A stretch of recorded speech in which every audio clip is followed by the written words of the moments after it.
வணக்கங்க. இன்னைக்கு நவராத்திரின்னு 6வது நாள்.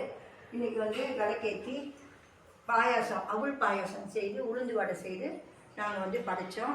இங்கே மாலை 6 மணிக்கு மேலே பூஜையை பண்ணி இப்போ விநாயகருக்கும் படைச்சி ஓம் கம் கணபதியேன்னு அந்த ஸ்தோத்திரத்தையும் சொல்லி துர்கா தேவியும் வணங்கி லக்ஷ்மி தேவியும் வணங்கி சரஸ்வதி தேவியும் வணங்கி இன்னைக்கு லக்ஷ்மிக்கு 3வது நாள். அதனால் அவங்க பாட்டுங்களை பாடி நல்லபடியாக ஆரத்தி பண்ணோம். பாபாவை கும்பிட்டோம்.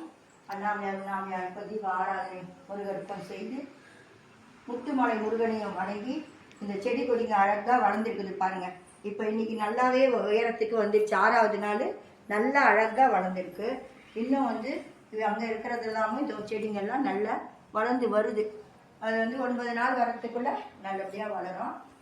எல்லாம் நல்லதே நடக்கணும், நல்லபடியாக நடக்கணும்.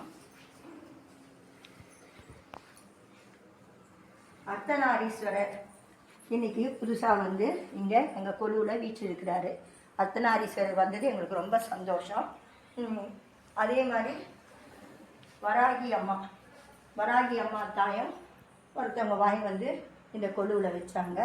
அவங்க ஒரு வேண்டுதல் வச்சாங்க. இந்த மாதிரி யார் யார் பொம்மை வச்சு அவங்க வேண்டுதல் வைக்கிறாங்களோ அவங்க வேண்டுதல் நிறைவேறுதுன்னு எங்ககிட்ட சொல்கிறாங்க.